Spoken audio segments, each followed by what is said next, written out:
a lot of people today with YouTube, making Torah just a button away. Just literally, you could, if you want to learn Torah, just press a button. You have Torah from anywhere in the world. You can get the biggest rabbis in the world. You can get a local rabbi that's recording a shiurim. Anyone who wants to learn Torah, it's never been easier to learn Torah than today, which means that it's that much more responsibility on us to learn. No one can come to Shamayim, and when they ask him the first question, did you make time for Torah? He says, no, I wasn't sure where I can learn. Oh, no, I didn't have time. What do you mean you didn't have time? You were in a car during the day? Yes. You were always in a car for 2 minutes? No, I was in a car for a half hour, for an hour, 2 hours. Okay, so why don't you put a disc? Oh, yeah, I didn't have discs. Okay, so what about you? have internet on your phone? Yeah, I had internet on my phone. Okay, so why don't you press YouTube here, Shiur Torah, whatever you want to learn, Parashat Shavua, Musa, whatever you want to learn, press the button. So no one can come to Shamayim when they ask him this first question, which is whether you did what you were obligated to do, which is learn some type of Torah every day. No one can say, listen, I have a real excuse. No one has a real excuse. Now, the question is, how much Torah are we obligated to learn? There are some people that we know that are learning Torah literally 15, 16, 17 hours a day, and they don't feel like it's enough. Mamash, they don't feel like it's enough. I talked to my chavruta, Rabbi Chaim Kachlon, Mamash, big Talmid Chacham, and already before the age of 20, finished the Shas 4 times. He's written already and published maybe 10 or so books. He has another 39 that he's working on, and he just turned 27.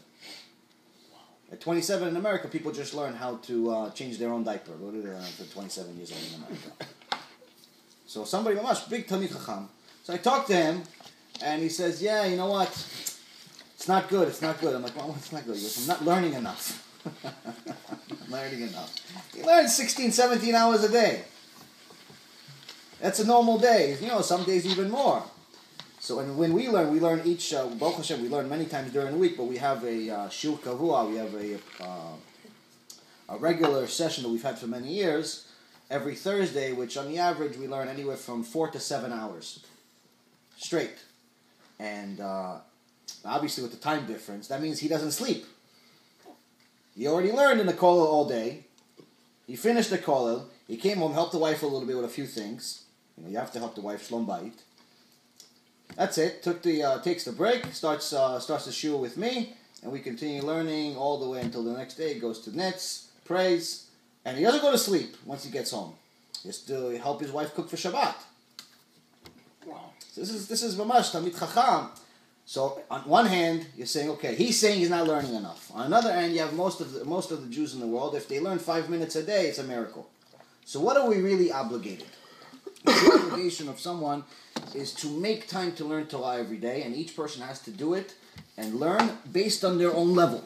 If you are at a beginner's level, that means that you have to learn some type of Torah every day. 5 minutes, 15 minutes, that's fine. That's the way I started. I started with 15 minutes a day, learning Torah. You have 24 hours in a day, 15 minutes. You waste either smoking cigarettes, going to buy an extra coffee. 15 minutes is nothing.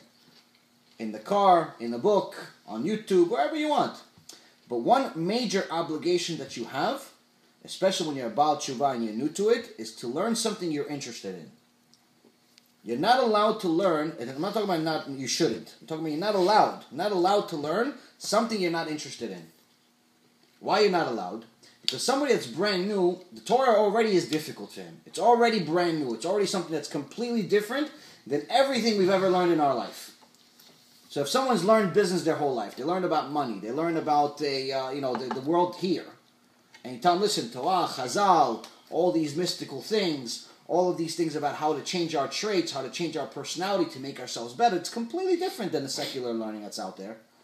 So if you start teaching him things that he's not interested in, then easily he's going to say, listen, you know what, thank God I didn't learn Torah my whole life. It could turn into a chilul Hashem. It could turn into something bad. He could start thinking that the Torah is not interesting. The Torah is so wide that if all of the ocean, according to Chazal, if all of the ocean turn into ink and all of the trees turn into pens, it wouldn't be enough to even write 1% of the Torah. 1%. I'm not talking about all of the Torah or half or 20%. 1% of the Torah, with all of the ink in the world, you can't. Torah is huge, so of course there's interesting things for everybody. Some people like the mystical things. Other people like the musal. They like to better themselves as people. Some people like things that are relevant to business. There's Masechtot about Masechet Bava Metzia, Baba Batra, Baba Kama. They talk a lot about business. Some people like to learn the stories of the Torah. They see, things in the Chumash, things about the tzaddikim, whatever it is. Find something you're interested in, and little by little you'll see that not only are you enjoying it, but you're putting yourself in a situation where you end up learning other things, and little by little, those things that you used to think were boring now have become something interesting. But that's the main obligation: is to learn something that you're interested in.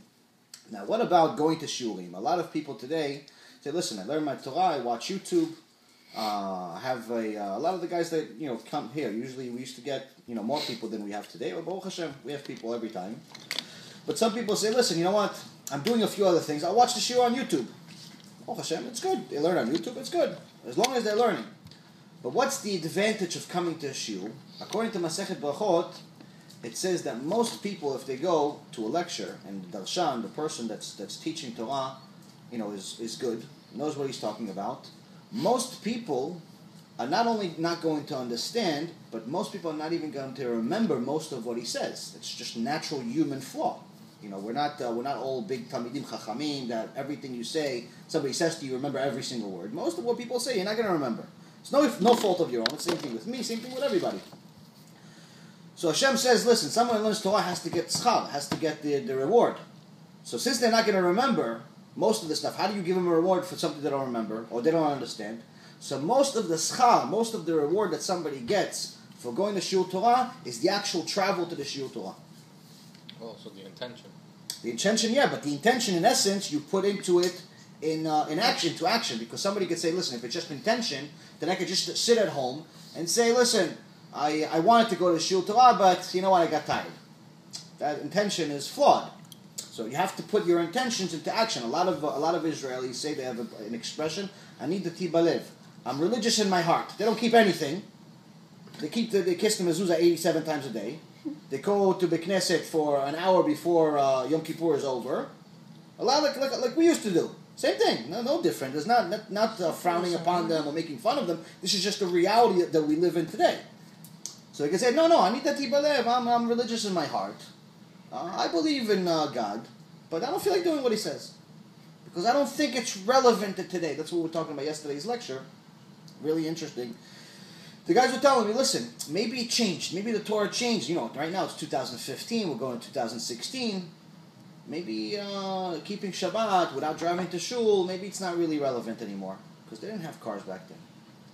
So this couldn't be farther from the truth. It's the opposite. But exactly, it's the opposite. But nonetheless, people really believe that. People truly believe that if they have a right intention, and that's enough. So the intention needs to be put into action into Judaism. Judaism, unlike all other religions, unlike the Islam, unlike the Christianity, Catholicism, we are obligated to put things into action.